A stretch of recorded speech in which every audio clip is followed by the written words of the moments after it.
Beleza, então informo a todos que está sendo gravado. Então, vamos continuar com o estudo do CTN a partir do artigo 96. Hoje nós iremos do 96 ao 120. Se der tempo, tem umas questõezinhas para a gente responder sobre esses assuntos. Então, Ricardo vai do 96 ao 104. Pode iniciar, Ricardo, fica à vontade. Beleza, boa noite. Vamos lá, então, continuar a leitura do CTN. E a gente pegou aqui, vamos continuar esse PDF que tem alguns comentários e eu também fiz algumas anotações separado aqui para falar. Hoje nós vamos começar a legislação tributária, que começa no artigo 96. 96, vamos ler. Disposição preliminar.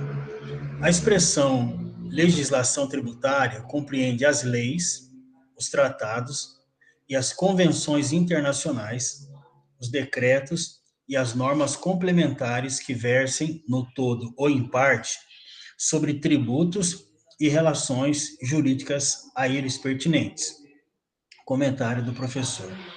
Como se observa, a definição de legislação tributária trazida pelo CTN é bastante ampla, alcançando não só atos formalmente considerados como leis, mas também atos infralegais, editados pelo próprio Poder Executivo, como os decretos e as normas complementares. É por isso que ressaltamos a necessidade de se diferenciar os dispositivos em que o legislador mencionou legislação daqueles em que se restringe a lei. A interpretação mais coerente é que esta se resume aos atos normativos primários, lei, como se observa no artigo 97 do CTN. Já a legislação, compreende todos os atos contidos na definição do artigo 96. Uma coisa, então, interessante aqui, do 96, qualquer norma que fale no todo ou em parte, ou seja, quando, por exemplo, a CLT, agora não fala mais, mas antes era obrigatória aquela contribuição lá do sindical e tal. Aquilo ali, quando a CLT não é uma lei tributária, mas aquele artigo que fala sobre o direito tributário, alguma coisa relacionada ao tributo, aquela parte ali é considerada, então, legislação tributária. Então, ela é bem ampla mesmo, né? Não é só leis que falam de tributo, de fiscalização, que faz parte. Então, no todo ou em parte, mesmo que é só um artigo, aquilo ali faz parte da legislação tributária. Eu coloquei aqui do lado, vamos só ler o esquematizando aqui, ó. Então, o que é legislação tributária? Leis, as leis ordinárias, as leis complementares, os tratados e convenções internacionais, os decretos e as normas complementares. Eu mandei para o Felipe um esqueminha, deixa eu ir para ele, você consegue colocar, Felipe? Sobre a legislação tributária, esse eu mandei hoje, né? Aquelas 4 páginas lá, que fala sobre as fontes, isso, as fontes do direito tributário. Então, nós temos as fontes primárias, ou melhor, as fontes materiais e as fontes formais. Fontes materiais são os fatos da vida real que dão origem às obrigações tributárias. Exemplo, fato da vida real, a venda de um produto, então isso é uma fonte do direito tributário, uma fonte material. A venda de um produto dá origem ao ICMS. A renda de trabalho, o imposto de renda, a propriedade de um imóvel dá origem ao IPTU. Então, existem essas fontes materiais e as fontes formais. E as formais? São todos os textos normativos que estabelecem as regras sobre tributo, compreendendo a legislação tributária, de que trata o título 1, que é o que nós estamos vendo agora, do livro 2º do Código Tributário Nacional. E se subdivide em as fontes formais. Tipo de fonte, fontes primárias e fonte secundária, as formais, né, que está em lei. As primárias, elas introduzem novas normas, exemplos, uma lei que cria um novo imposto, é uma fonte primária, é uma lei. Fonte secundária, detalham ou complementam as leis, no caso, decretos que regulamentam a cobrança de um imposto. Aí depois ele vem e começa a falar sobre a legislação tributária, que é o que a gente já viu. Vamos voltar agora para o CTN. Qualquer coisa a gente volta Então, aqui. Isso, fala aí. Fontes materiais, basicamente são as que têm o fato gerador, né? O Da fato vida gerador real, do né? CMS é a venda do produto, o fato gerador do imposto de renda é o trabalho, a renda do trabalho. Sim. E uma lei, uma dúvida aqui, ó. Então, a lei, ela pode ser... existem as duas formas, materiais e formais. Aí, dentro das formais, elas se subdividem em primárias e secundárias. Então, ela pode ser, ao mesmo tempo, primária, que é um tipo, e material, que é o outro tipo. Porque, por exemplo, Não, acho que a fonte material, ela é considerada só o que acontece no mundo real. tá. Fonte material, são os fatos da vida real. Isso é material. Fonte, né? Nós estamos falando das fontes. E a formal, ela é a lei. E a formal, que é a lei. Então as formais são as leis. Tá, Sim, entendi. Esclareceu.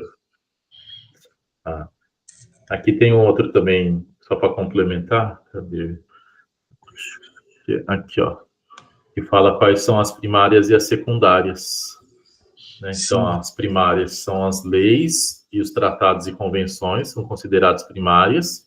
E certo. as secundárias são os decretos e as normas complementares, né? Normas complementares são atos, decisões normativas, as práticas reiteradas, convênios.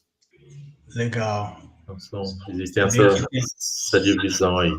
essa divisão é o que a gente precisa gravar, né?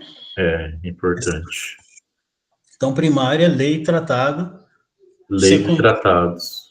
Sim, secundária é o que deriva, então, da lei, né? Que é igual tá aqui no seu. Aqui só não tá falando qual que é a primária e a secundária, mas é esse esquema aqui, né? As Sim, leis e os tratados são as primárias, decretos e as normas são as secundárias. sim. E dentro das normas tem aquelas, Tem mais aqueles atos normativos, tem aquelas menores, né? isso, as Decisões, as decisões. práticas, convênios. Uhum.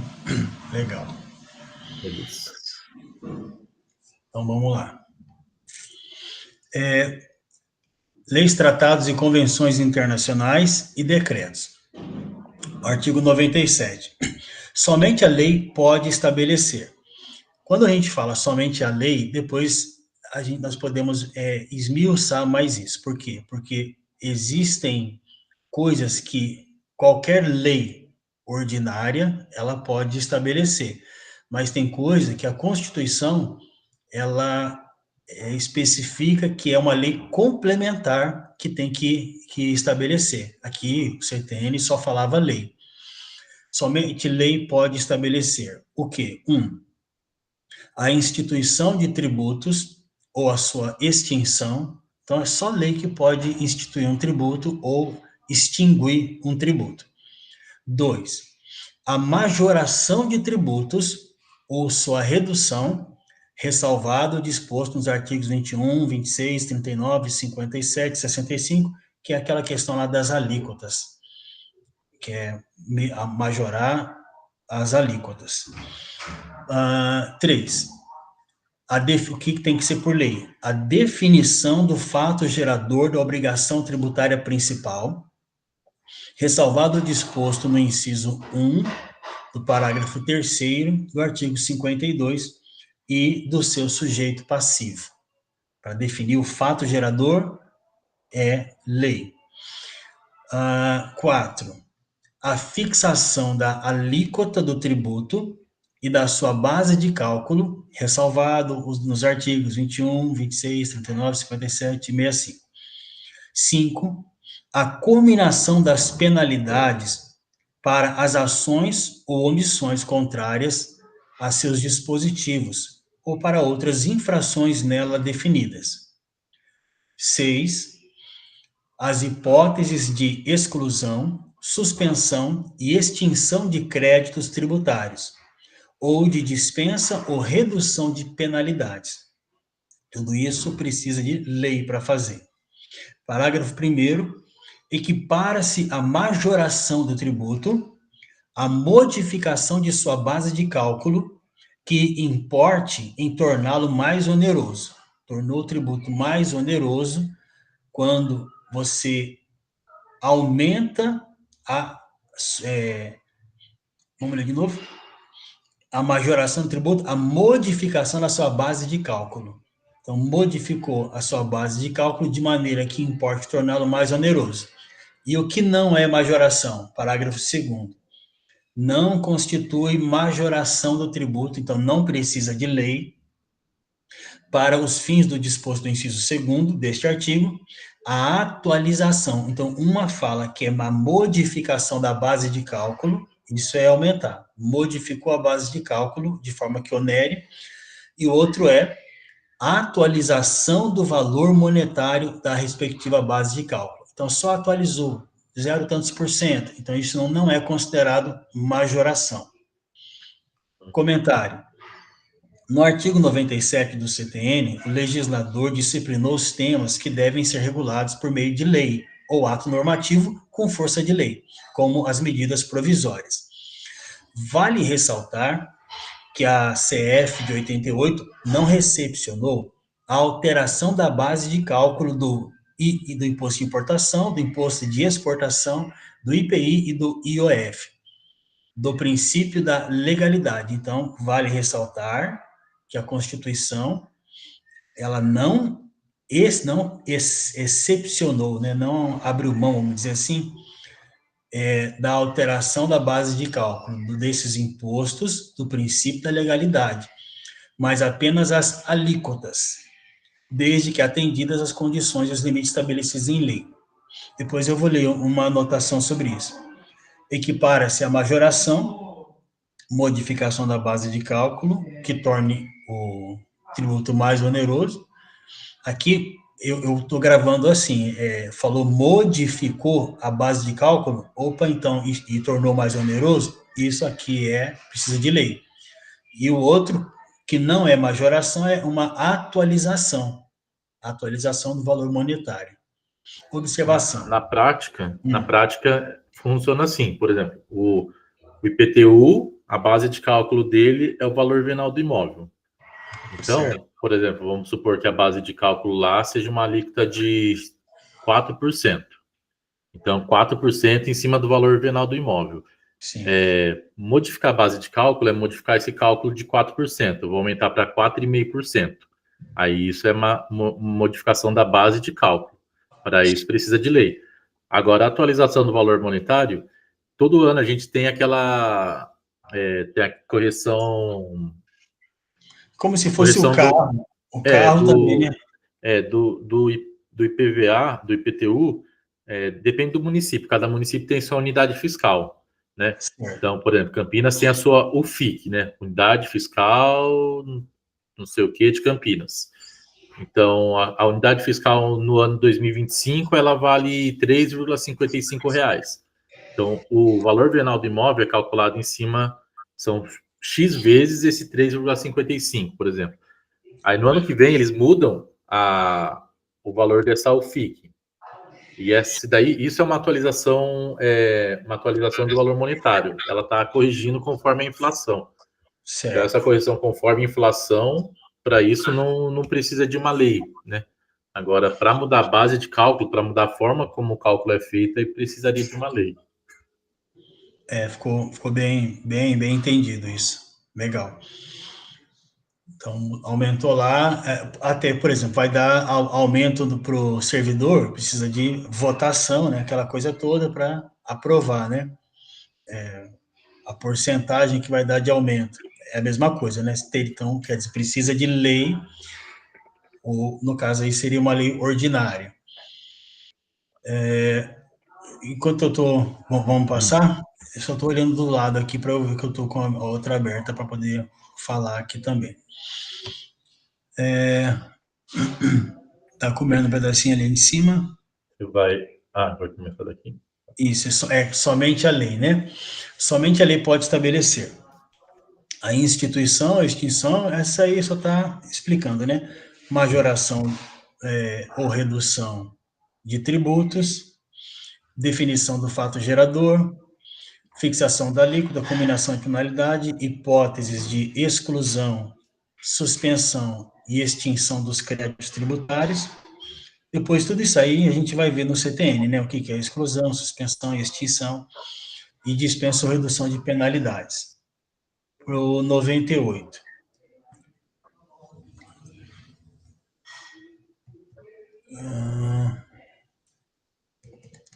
Só estou dando uma olhada aqui para ver se eu anotei alguma coisa que diz respeito a esse pedaço aqui.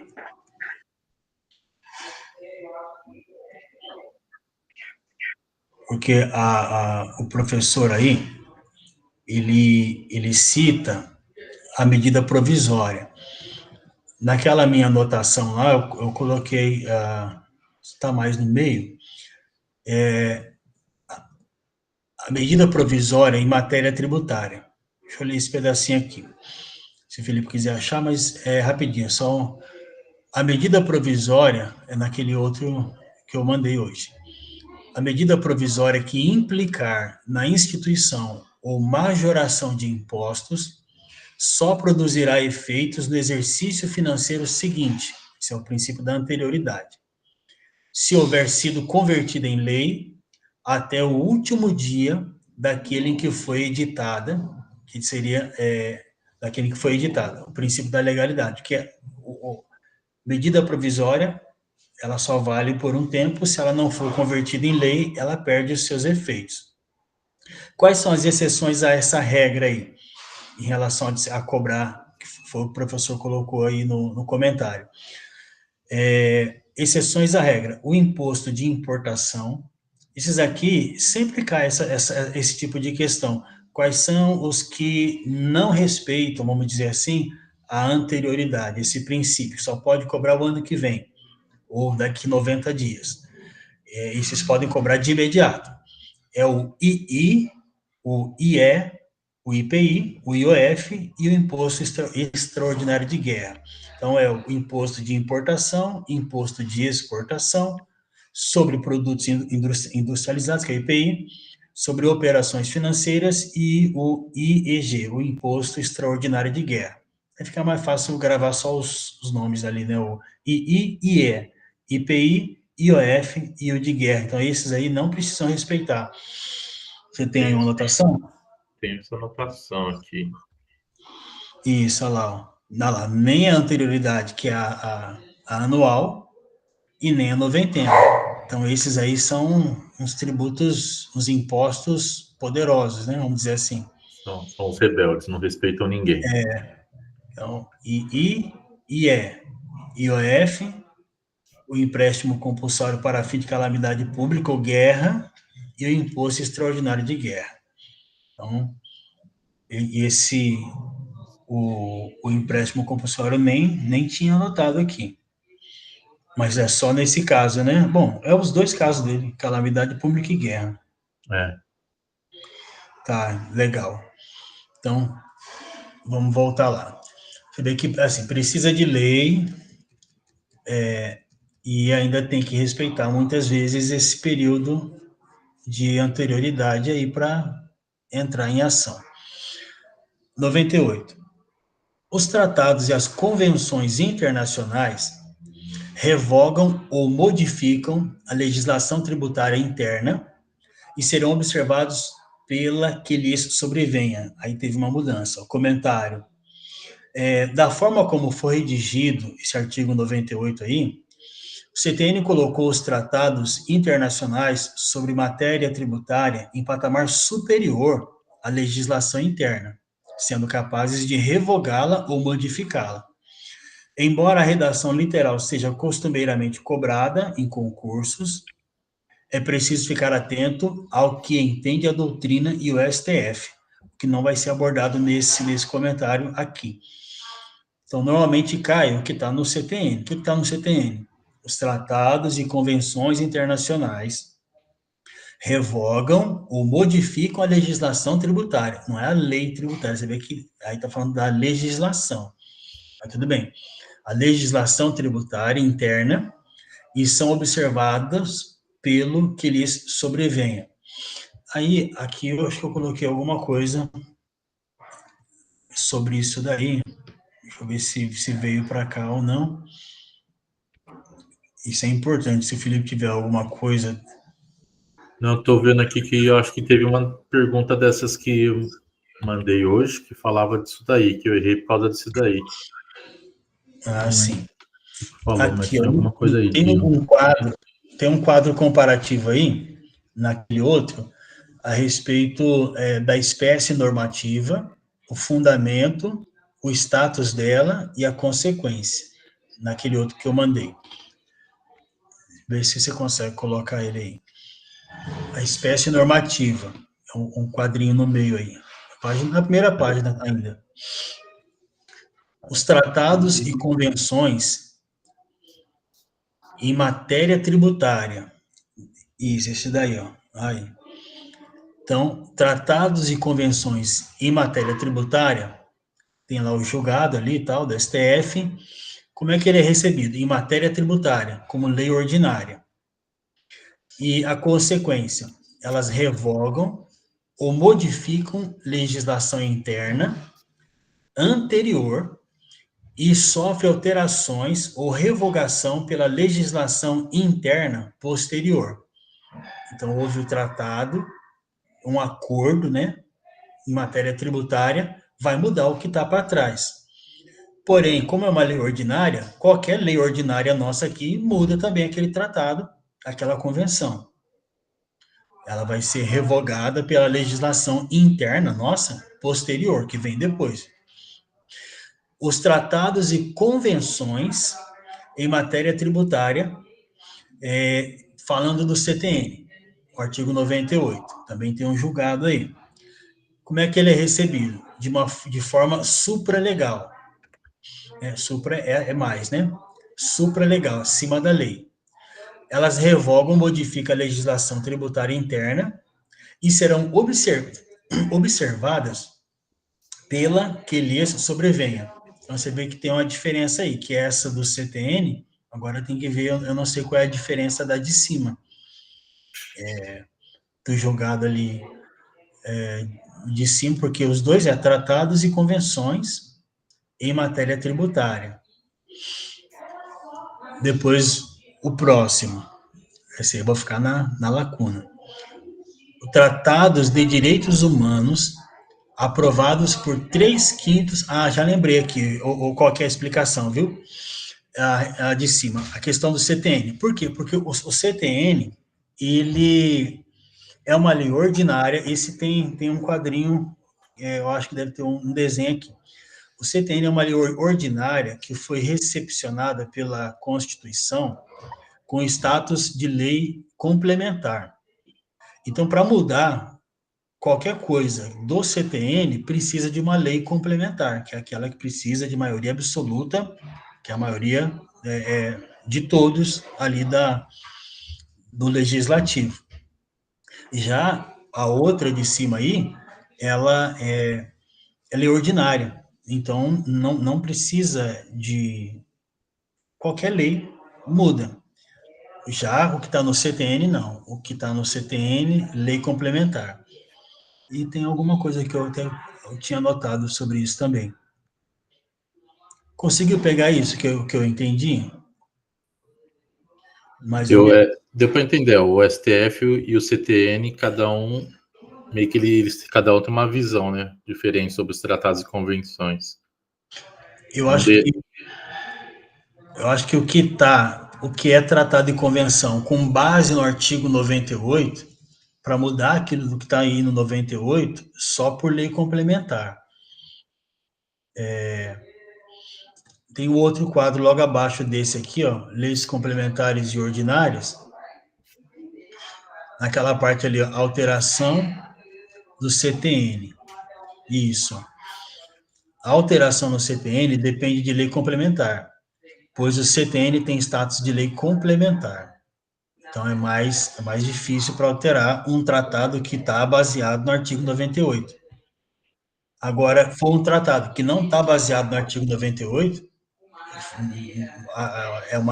que foi recepcionado como lei ordinária, então qualquer lei ordinária muda. Pelo menos é o que eu consegui compreender. Isso. Quer voltar lá para a leitura? Nós voltamos já. É agora o 99. Qualquer coisa pode me interromper aí. A gente estamos tentando aprender junto com os colegas. 99. O conteúdo e o alcance dos decretos restringem-se aos das leis em função das quais sejam expedidos, determinados com observância das regras de interpretação estabelecidas nesta lei. Comentário. O decreto não pode contrariar o disposto em lei. Isso não é só no tributário, né? Isso é geral. Sob pena de ilegalidade. Nesse sentido, o artigo 99 previu que o conteúdo e o alcance dos decretos restringem-se aos das leis em função das quais sejam expedidos. Vale ressaltar que a expedição de decretos em âmbito federal é de competência privativa do presidente da República, conforme o artigo 84. No âmbito estadual, o decreto cabe ao governador, no municipal cabe ao prefeito. Aí não tem segredo, né? 100. As normas complementares. São normas complementares das leis, dos tratados e das convenções internacionais e dos decretos. O que são normas complementares de lei, de tratado, de convenções e de decreto? 1. Os atos normativos expedidos pelas autoridades administrativas, as decisões dos órgãos singulares ou coletivos de jurisdição administrativa, a que a lei atribua eficácia normativa. Decisões dos órgãos singulares ou decisão de Tribunal de Contas, né? Que é coletivos de jurisdição administrativa. É uma norma complementar. Os atos normativos expedidos pela autoridade administrativa, uma norma complementar. 3. As práticas reiteradamente observadas pelas autoridades administrativas, é uma norma, vira uma norma. Isso aqui é interessante porque eu estava vendo o professor explicar, por exemplo, que a prefeitura, o fisco, o auditor, sempre recebia ali aquela confissão lá do contribuinte para fazer o lançamento de homologação, por exemplo, de uma certa maneira, com o formulário Z, um exemplo, né? Aí muda o auditor, ou muda a gestão e tal, aí a pessoa vai lá e vai entregar, mais uma vez, como ela sempre entregou, o formulário Z, mas o auditor, aquela gestão falou, não, agora é o formulário Y, e não vamos aceitar. E, na verdade, eles têm que aceitar, porque é uma prática reiterada que foram observadas várias e várias vezes. Então, não pode mudar assim. Aquilo ali virou uma norma complementar. Isso é bem interessante. Práticas reiteradamente observadas pelas autoridades administrativas. 4. Os convênios que entre si celebrem a União, os estados, o DF e o município. O convênio CONFAS é o principal, né, que é o CMS, que a gente vai estudar bastante. Parágrafo único. A observância, então isso é uma norma complementar, um convênio, uma norma complementar. A observância das normas referidas neste artigo exclui a imposição de penalidade, você vê, não pode nem punir. A cobrança de juros de mora exclui a atualização do valor monetário da base de cálculo do tributo. Por quê? Porque aquilo ali já era uma norma. Comentário. Muitos candidatos confundem a definição dos incisos 1 e 2 do artigo 100. Todo e qualquer ato normativo expedido pelas autoridades administrativas é considerado norma complementar. Contudo, as decisões, aí é decisão, não é ato, as decisões dos órgãos administrativos somente o serão se houver lei atribuindo-lhes eficácia normativa. Veja que esta restrição não se aplica ao inciso 1. Outro ponto, interessante esse pensamento aí, esse entendimento. Outro ponto de destaque é o parágrafo único do artigo 100. Trata-se de casos em que a norma complementar, editada em desconformidade com determinada lei tributária, foi estritamente observada pelo sujeito passivo. Posteriormente, a alteração desta norma complementar pela administração, é o que eu acabei de falar, né? Não permite a aplicação de penalidade, cobrança de juros de mora e nem mesmo a atualização do valor monetário da base de cálculo do tributo. Evidentemente, a obrigação de pagar tributo permanece intocável. Essa mudança, a diferença entre o 1 e o 2 que ele falou, vamos ver aí, tome nota, vamos descer mais para a gente ver esse quadrinho. As normas complementares. Então, atos normativos expedidos pelas autoridades administrativas. Decisões dos órgãos de jurisdição administrativa com eficácia normativa. Então, acho que é essa a diferença, né? Com eficácia normativa. Que essa decisão, ela precisa ter uma eficácia de lei. Foi o que o professor comentou aí. A de cima, não. Ato normativo expedido por autoridade administrativa já é considerado norma complementar. Decisão precisa de eficácia normativa. Práticas reiteradas e os convênios celebrados. Tem mais ainda? Tem, 101. Tem, até o 104. A vigência. Artigo 101. Tá. A vigência no espaço e no tempo da legislação tributária rege-se pelas disposições legais aplicáveis às normas jurídicas em geral, ressalvado o previsto neste capítulo.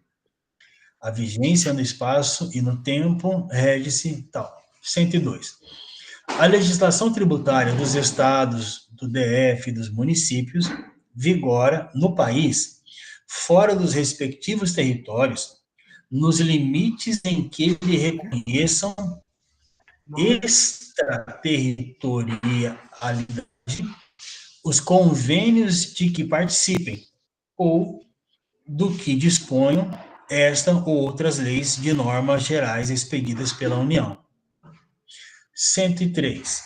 Salvo disposição em contrário, entram em vigor os atos administrativos a que se refere o inciso 1 do 100, na data da sua publicação.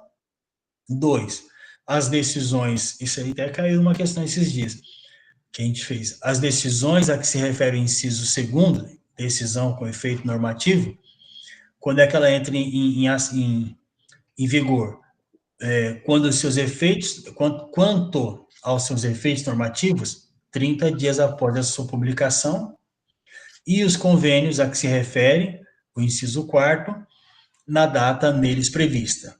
Então, atos administrativos na data da publicação. Decisões, 30 dias após a data da publicação, convênios na data prevista neles. 104.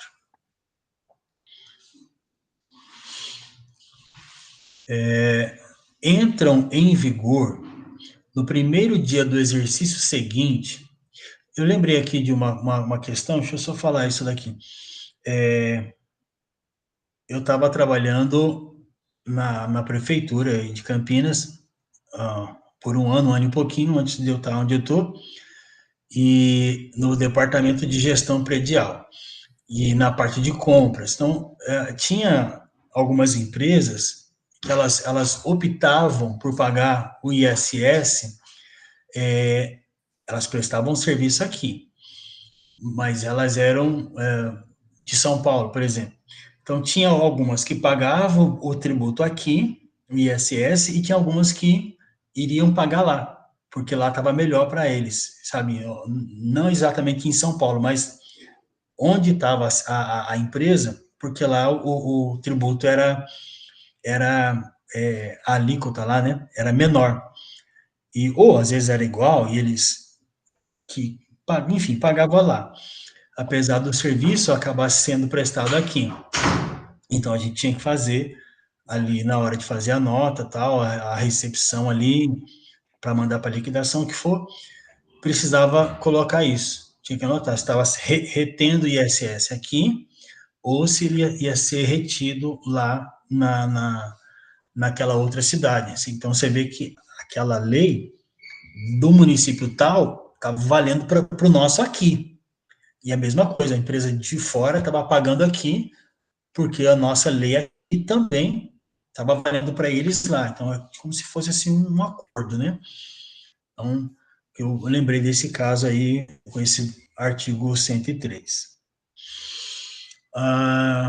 104. Entra em vigor no primeiro dia do exercício seguinte, aquele em que ocorra a sua publicação, os dispositivos de lei referentes a impostos sobre o patrimônio ou a renda.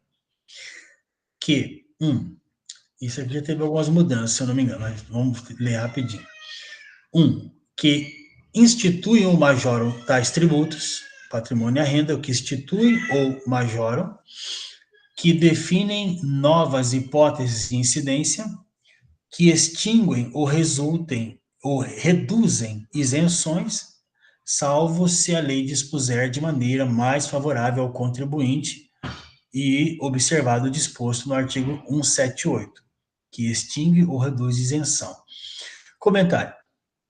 Ao estabelecer que a vigência da legislação tributária rege-se pelas disposições legais aplicáveis às normas jurídicas em geral, o artigo 101, permitiu a aplicação da Lei de Introdução às Normas do Direito Brasileiro à legislação tributária. Estabelecer a vigência, que ela rege-se pelas disposições legais aplicáveis nas normas jurídicas. Tá?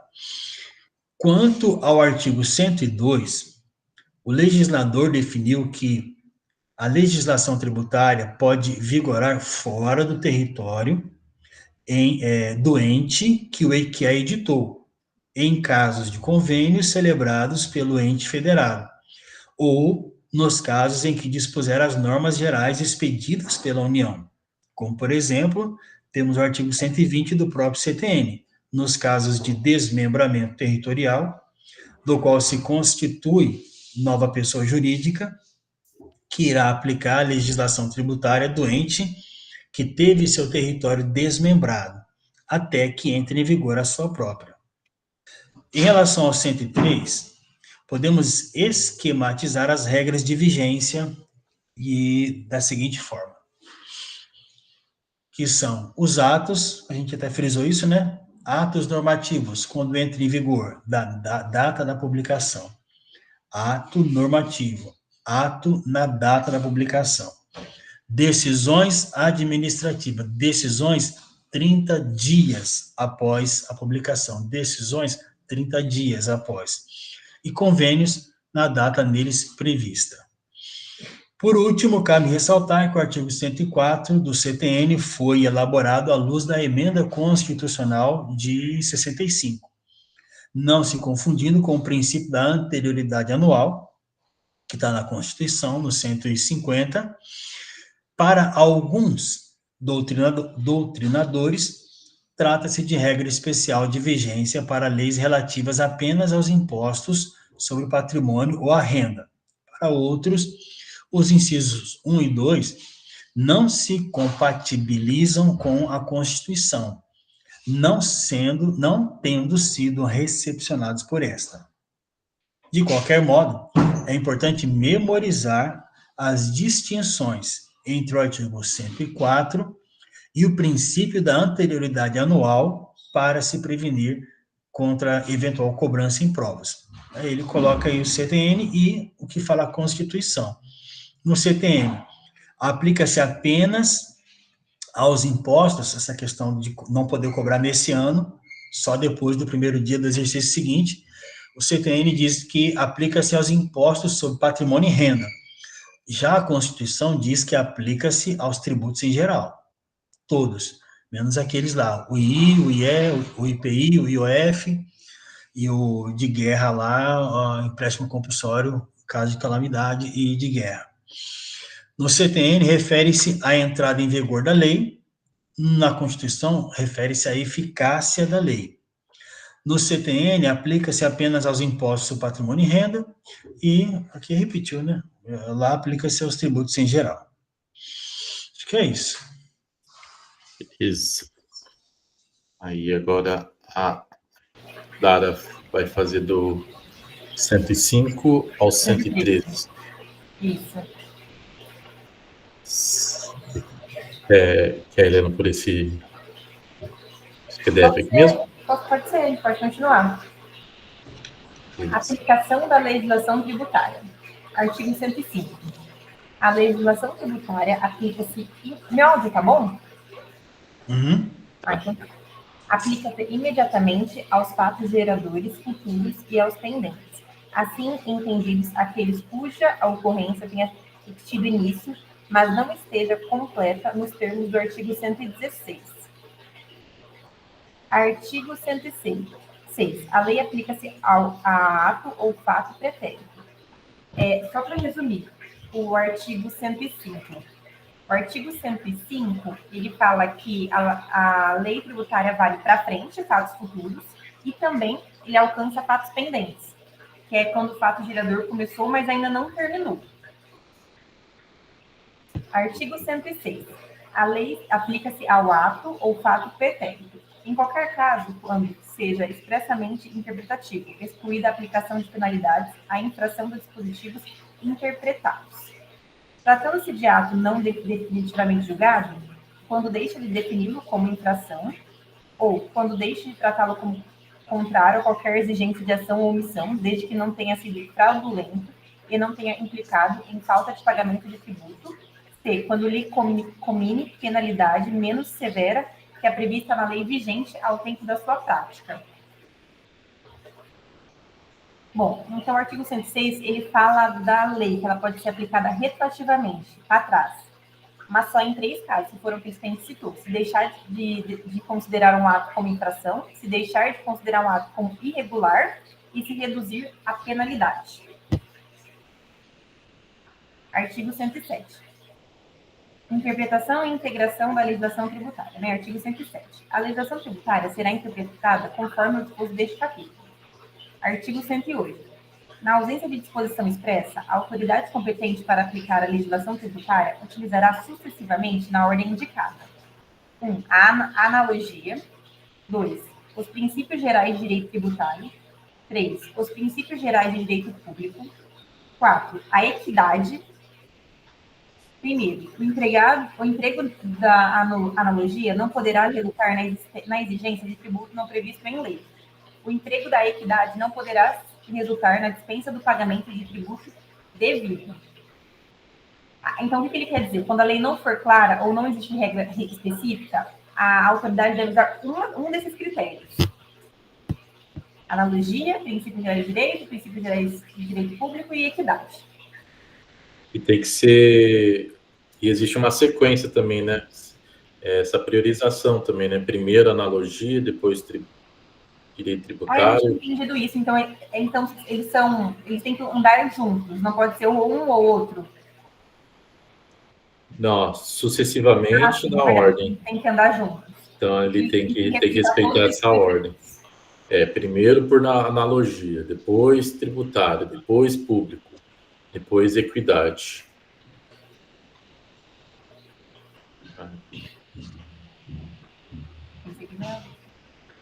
Artigo 109. Os princípios gerais de direito privado utilizam-se para a pesquisa da definição do conteúdo e do alcance de seus institutos, conceitos e formas, mas não para a definição dos respectivos efeitos tributários. Artigo 110. A lei tributária não pode alterar a definição, o conteúdo e o alcance de institutos, conceitos e formas de direito privado, utilizados expressa ou implicitamente pela Constituição Federal, pela Constituição dos Estados ou pelas leis orgânicas do Distrito Federal ou dos municípios, para definir ou limitar competências tributárias. Artigo 111. Interpreta-se literalmente a legislação tributária que disponha sobre suspensão ou exclusão do crédito tributário, ou outorga de isenção, ou 3, dispensa do cumprimento de obrigação tributária acessória.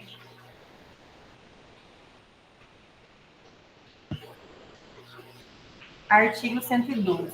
A lei tributária que define infrações ou elimina penalidades interpreta-se da maneira mais favorável ao acusado, em caso de dúvida quanto 1. A capitulação legal do fato, 2. A natureza ou as circunstâncias materiais do fato, ou a natureza ou extensão dos seus efeitos, 3. A autoria, a imputabilidade ou punibilidade, 4. A natureza da penalidade aplicável ou a sua graduação.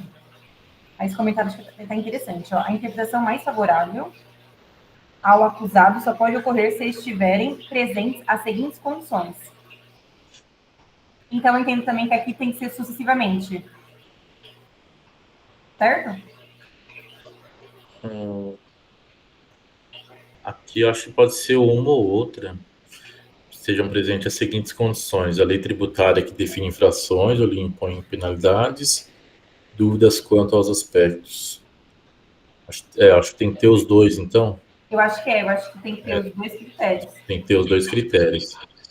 Rola mais para baixo para a gente ver se tem mais alguma coisa. Eu acho que tem que ser os dois. Acho que tem que ser os dois critérios para poder ser favorável.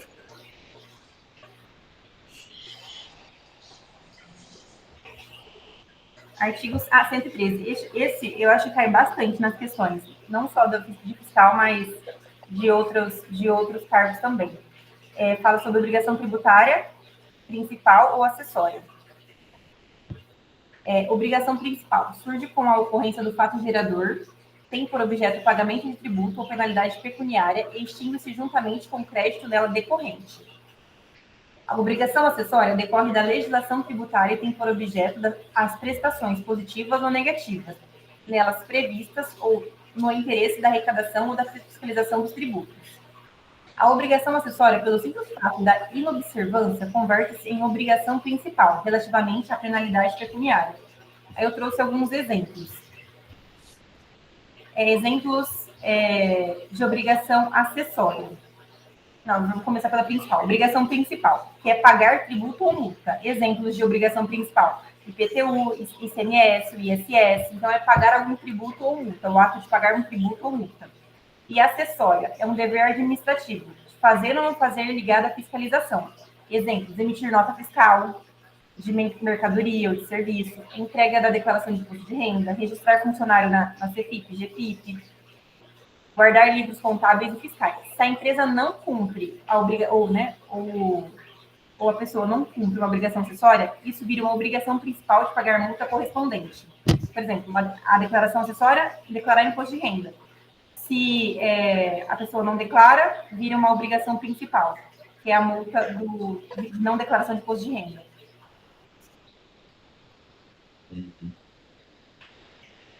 É isso. Eu tinha ficado em dúvida aqui o que seria as obrigações positivas ou negativas, mas aqui já estava explicando, né? Eu não vi. É porque aqui ele fala...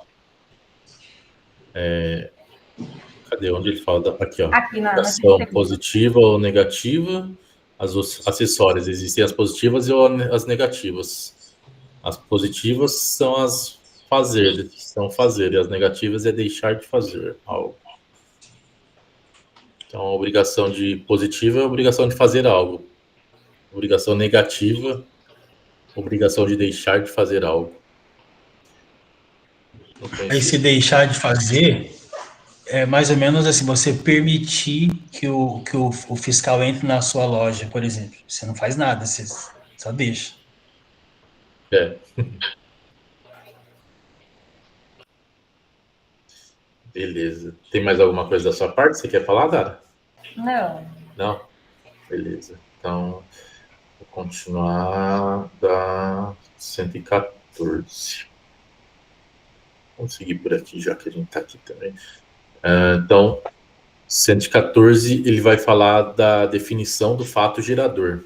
Né? Uma definição bem importante. Todos os impostos têm fato gerador. Então, o que é o fato gerador? O fato gerador da obrigação principal é a situação definida em lei como necessária e suficiente à sua ocorrência. O fato gerador da obrigação acessória é qualquer situação que, na forma da legislação aplicável, impõe a prática ou a abstenção do ato que não configure a obrigação principal. Artigo 116. Salvo disposição de lei em contrário, considera-se ocorrido o fato gerador e existente os seus efeitos. Tratando-se de situação de fato, desde o momento em que se verificam as circunstâncias materiais necessárias a que produza os efeitos que normalmente lhe são próprios, né? Então, aqui é o que o Ricardo tinha falado, né, dos materiais e formais. Então, materiais é quando as ações que geram o fato gerador ocorrem. Inciso 2º. Tratando-se de situação jurídica, desde o momento em que se esteja definitivamente constituído nos termos do direito aplicável. Parágrafo único. A autoridade administrativa poderá desconsiderar atos ou negócios jurídicos praticados com a finalidade de dissimular a ocorrência do fato gerador, do tributo ou da natureza dos elementos constitutivos da obrigação tributária, observados os procedimentos a serem estabelecidos em lei ordinária. Então, a autoridade, por mais que tenha ocorrido um fato gerador, se a autoridade administrativa percebeu que foi feito com uma finalidade de dissimular, né, ela pode desconsiderar esse fato, né? Ela tem essa autoridade para isso.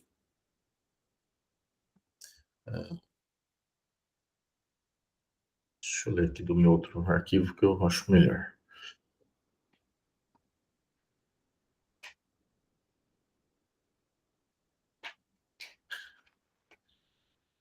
« 117.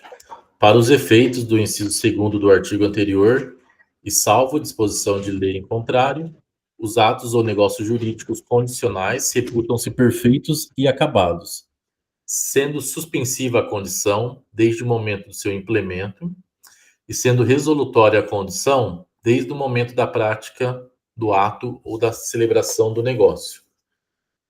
Essa definição aqui eu não conhecia, até que peguei uma questão que falava exatamente isso, só que invertia os conceitos de lugares.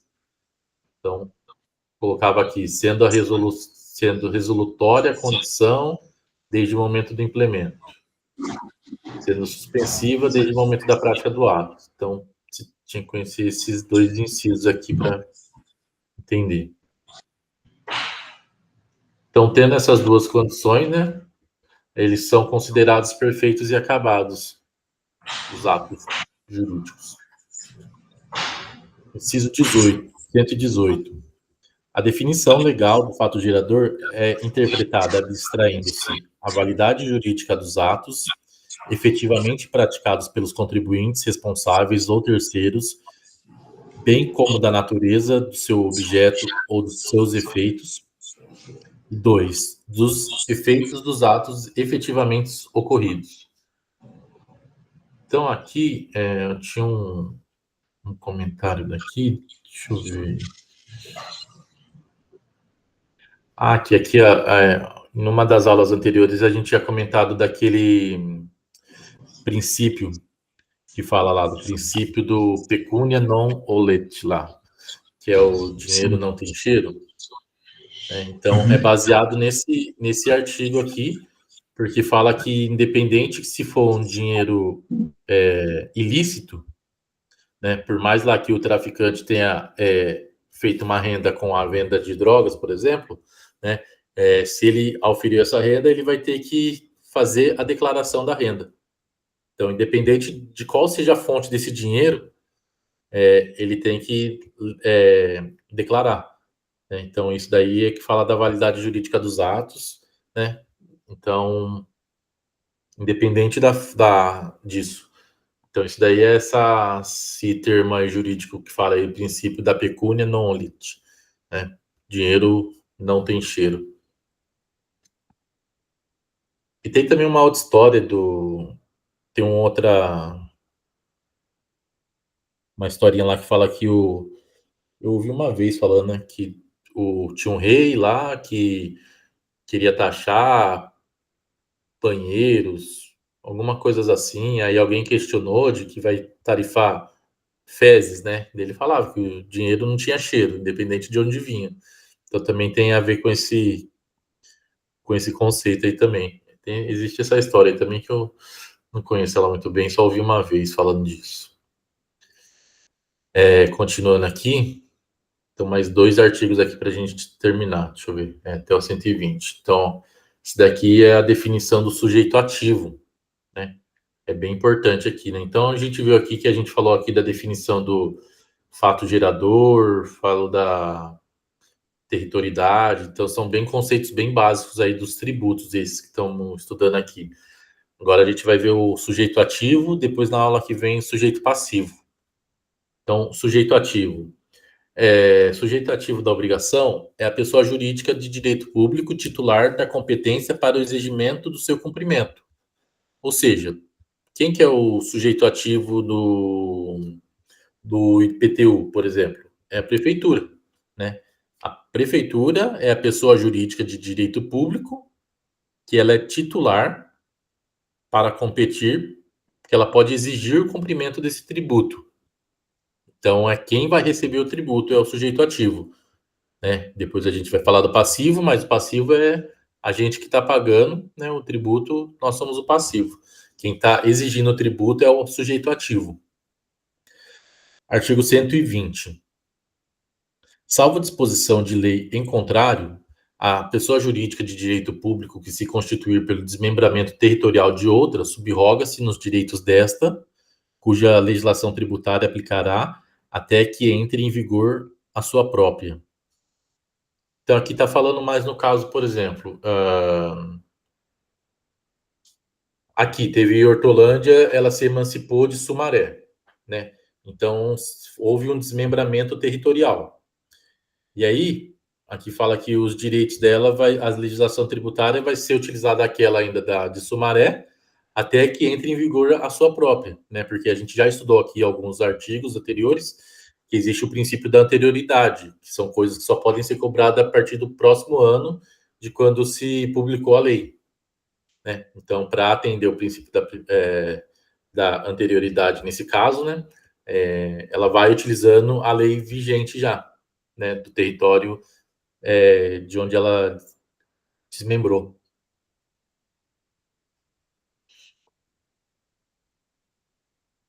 Então, até aí? É até aí. Então, a minha parte também até aí, até o 120. Se for pegar aqui o sujeito passivo, ele é maior. Então, vamos deixar para a próxima aula. E aí eu tenho umas questõezinhas aqui, a gente tem mais uns minutinhos aí. Vamos fazer umas questõezinhas aí para ver na prática como é que são cobrados tudo isso que a gente falou aqui. Esqueci de abrir aqui o que concurso, deixa eu abrir aqui. Se quiserem comentar alguma coisa, fica à vontade também. Estudo. Esse que não importa, né, da onde vem ali o fato gerador, que agora eu estava pensando, eu vi em algum lugar que não, assim, por exemplo, você está vendendo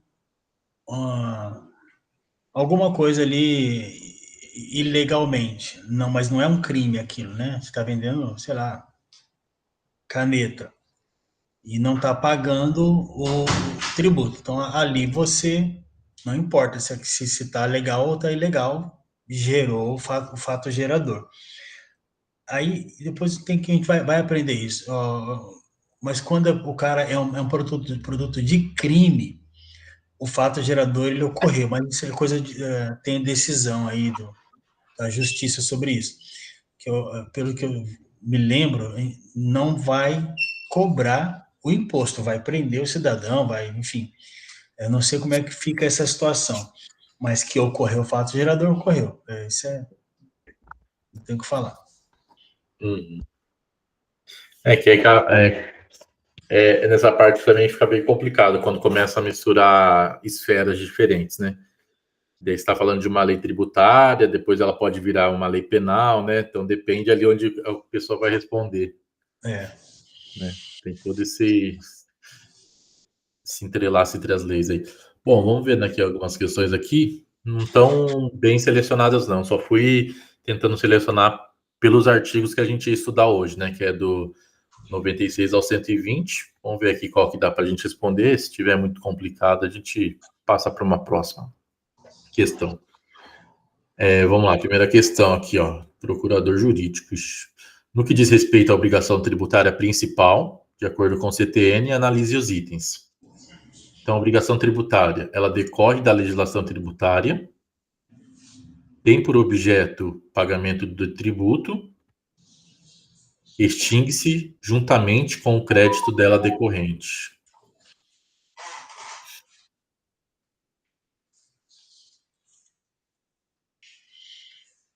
Para mim tá certo as três. Só que não tem. Só que não tem as três. Então, a 2 e a 3 ali, eu acho que seria, então. Que tem mais, então. Eu também, eu acharia, se tivesse 1, 2, 3, eu iria nessa, mas... Vamos ver aqui, resposta. 2 e a 3. E a 1, por que a 1 tá errada? A 1 fala que decorre de legislação tributária. Obrigação principal surge com o fato gerador e acessória. Acessória decorre de legislação tributária. Certo. A acessória decorre de legislação tributária e a principal de fato gerador. Tá. Obrigação principal, então ele está perguntando. Então, a principal, ela decorre de fato gerador. Não é da... E a acessória que decorre de legislação tributária.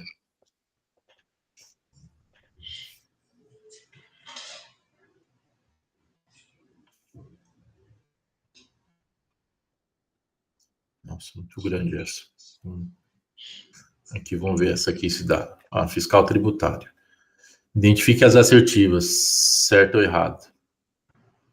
Os tratados e as convenções internacionais revogam ou modificam a legislação tributária interna e serão observados pela que lhes sobrevenha. Eu acho que está certo. Qual que é? O que vocês acham? Tratado e convenção.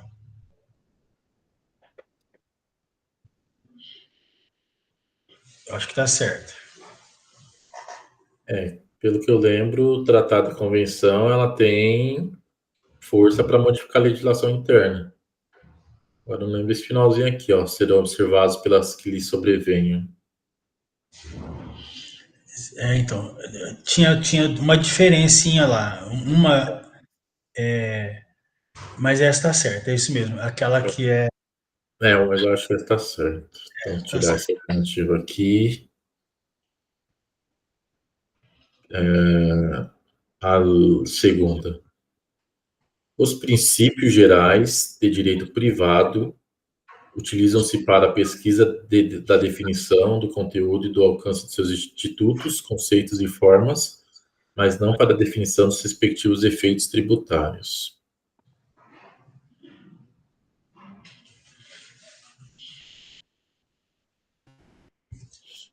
Não sei, eu colocaria errada essa. Eu colocaria errado por causa do direito privado, né? Privado, né? A gente não está estudando direito privado, né? Bom, vamos ver a outra aqui. Obrigação tributária é principal ou acessória. A obrigação principal surge de concorrência do fato gerador. Tem por objeto o pagamento do tributo ou a penalidade pecuniária e extingue-se juntamente com o crédito dela decorrente. Certo, né? Aí ajudou. Certinha essa. Então, e aí, se a do meio tá errada, vai ser essa alternativa D. Porra, não é, tá certo. Tá as 3 certas. Vamos Os ver aqui. princípios gerais. Vamos Vamos ver ver. onde tá essa parte de princípios gerais. No 109, ó. Os princípios gerais de direito privado utilizam-se para a pesquisa da definição do conteúdo e do alcance de seus institutos, conceitos e formas, mas não para a definição de seus respectivos efeitos tributários.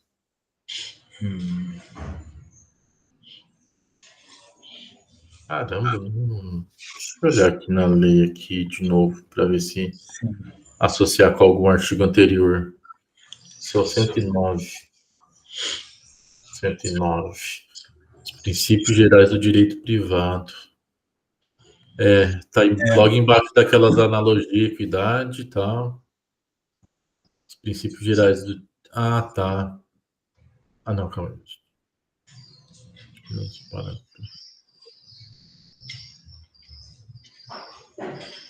Ele vai ser usado para pesquisa da definição do conteúdo e do alcance dos seus institutos.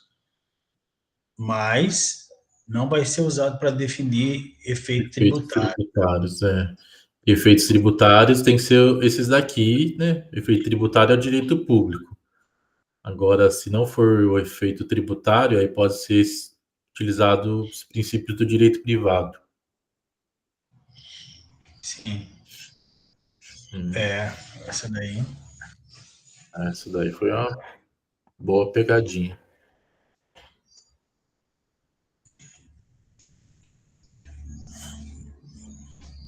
Essa daqui eu acho que vai estar certo ou errado aqui. O emprego da analogia poderá resultar na exigência de tributo não previsto em lei? Errado, né? Não. Falou que não pode. O emprego de equidade não poderá resultar na dispensa do pagamento do tributo devido? E sim, tá certo. Certo, não pode. Não, peraí, tá verdadeiro aqui, né? O emprego da analogia poderá resultar na exigência. Não, é falsa primeira, verdadeira segunda. Falsa primeira, verdadeira segunda. Os princípios gerais do direito privado utilizam-se para a pesquisa da definição do conteúdo dos alcances dos institutos, conceitos e formas, mas não para a definição dos respectivos efeitos tributários. Agora ficou fácil porque a gente acabou de ver. Então, é verdade, isso é verdade.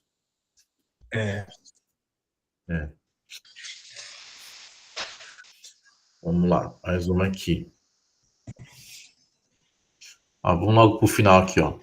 De acordo com a disposição CTN, a autoridade competente para aplicar a legislação tributária utilizará como último recurso, aquela sequência lá, né? Começa com analogia, depois direito tributário, depois o público e por último equidade.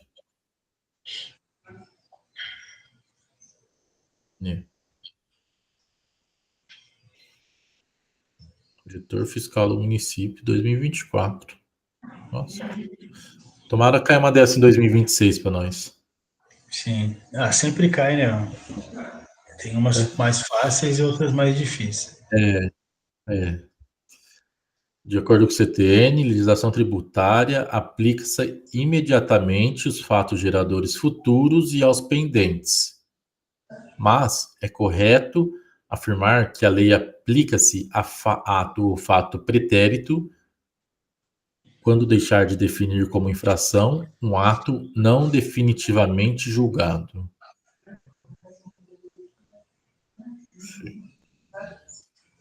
Quando é expressamente interpretativa, podendo aplicar-se penalidade à infração dos dispositivos interpretados.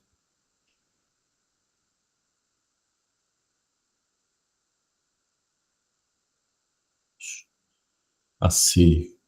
Quando deixa de tratar o ato definitivamente julgado como contrário a qualquer exigência de ação ou omissão, desde que não tenha sido fraudulento ou não tenha implicado em falta de pagamento de tributo. D. Quando comina ao ato devidamente julgado penalidade menos severa que a prevista na lei vigente ao tempo da sua prática. Acho que isso eu ouvi falar lá. Aí, quando concede anistia aos atos qualificados em lei como crimes ou contravenções. Vixe, essa tá difícil. Acho que é essa mesma D.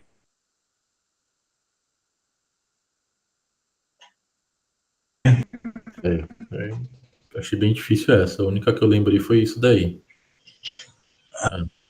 Não é. Quando deixa de definir como infração um ato não definitivamente julgado.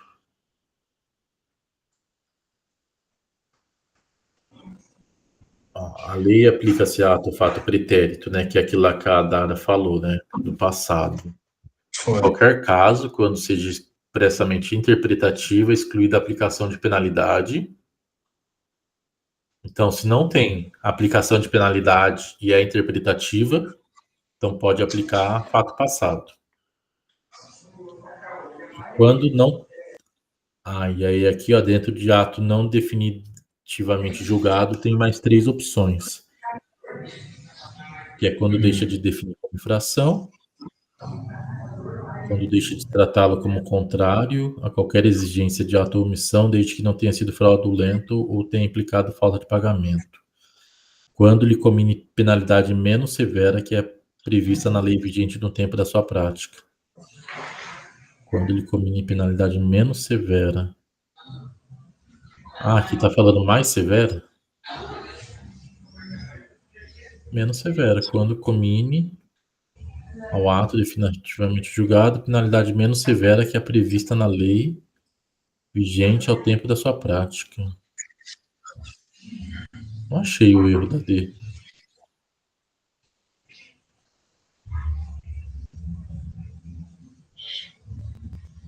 Quando ele comine. Deve ser alguma palavrinha só. Ato definitivamente julgado da penalidade.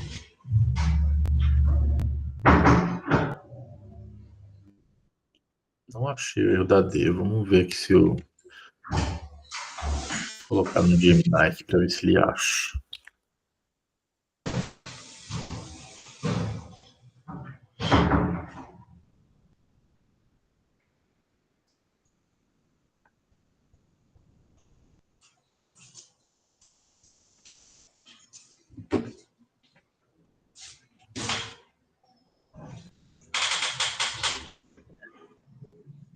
Coloquei aqui no Gemini, aqui no IA, deu que a D tá correta. Olha o gabarito aqui do professor. Vamos ver aqui. Aqui tem comentário da D. Está incorreta, pois a retroatividade benéfica da lei não se aplica a atos definitivamente julgados. Tá. Então, a palavrinha lá que está errada é definitivamente. Definitivamente julgado. Mas não é definitivamente? Na lei fala o quê? Não definitivamente julgado. Não definitivamente. Não definitivamente julgado. Tá. Aqui fala ato definitivamente julgado.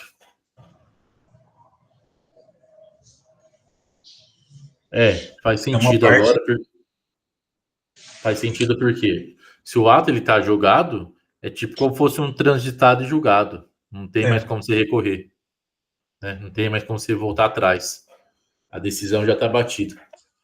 Então, é sempre não definitivamente julgado. A letra C. Tratar o ato definitivamente julgado também. Mesma coisa, né? Mesma coisa. A C e a D é a mesma coisa. E a B? Qual é o erro da B?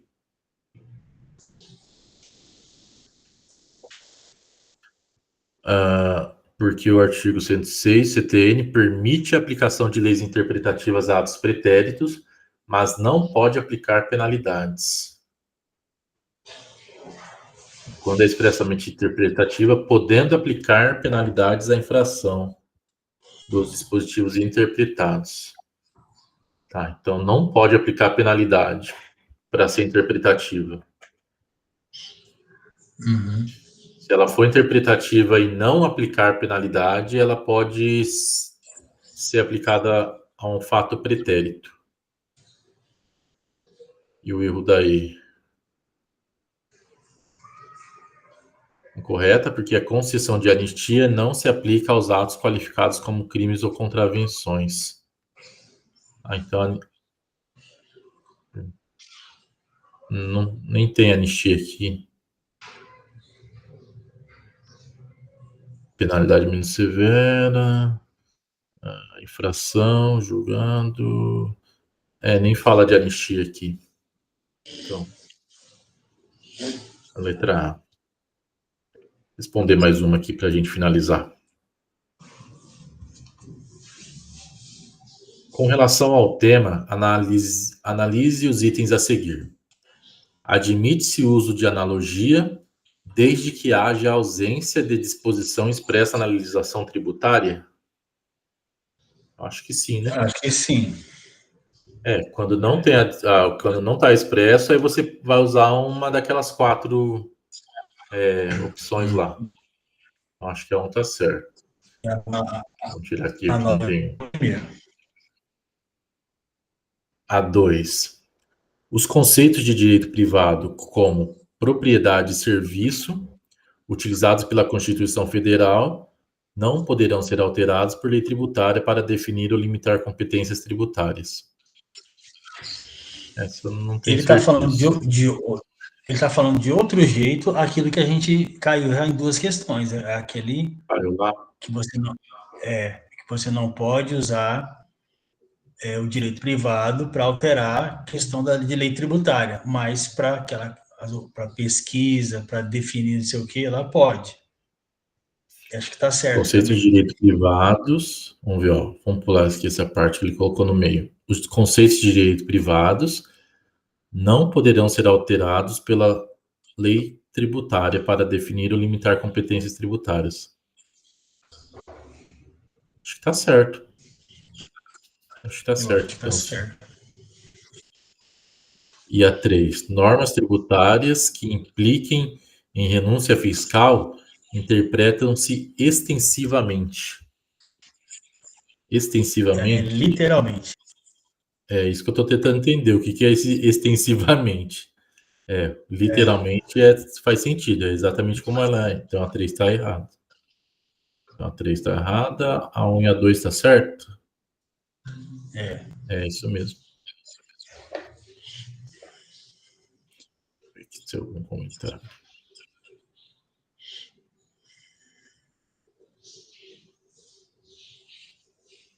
Interpreta-se literalmente a legislação no que se dispõe sobre suspensão e exclusão de crédito, outorga de isenção, dispensa de cumprimento de obrigações tributárias.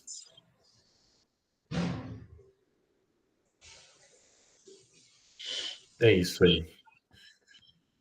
Tá bom por hoje. Legal. Deu para pôr na prática aí para fixar. Sabe o que eu estou percebendo? Tem mais questões, eu posso ir mandando também lá no dia. Sim, é boa. A questão, nossa, é muito importante fazer questão, é um absurdo, que você vai estudando de verdade. Sim, faz toda a diferença, né, se fazer a questão. Você viu, a gente acabou de estudar um negócio aqui, mas tem coisa que passa batido que na hora que você vê em formato de questão é que você presta atenção no negócio. Sim. Fundamental. As questões é fundamental, não tem jeito. É bom assim, a gente vai estudando, vai fazendo questões. A ideia também é, depois que a gente acabar toda uma lei, fazer um compiladão de questão. Faz um encontro só de resolução de questões aí sobre a lei inteira. Várias questões aí ao mesmo tempo, né? Que agora a gente está fazendo questões só pelo que a gente estudou no dia. Aí depois que a gente pegar, fazer questões que a gente estudou há 3, 4 semanas atrás, aí fica mais difícil ainda. Mas é o estudo ativo, né? Sempre voltando lá, buscando o que estudou lá atrás. Dá para fazer tipo de um quiz, né, gente? Ó, tempo. Tipo um show do um tributário. simulado, alguma coisa assim, né?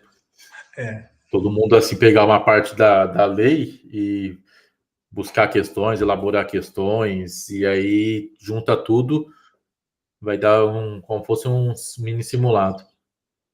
sim, boa, boa. Beleza. Beleza, então. Então, show de bola. Vamos encerrar aqui. Aí, durante a gente vai trocando informações lá pelo grupo. Beleza. Valeu. Alô? Valeu, um Falou. abraço, boa noite. Boa noite.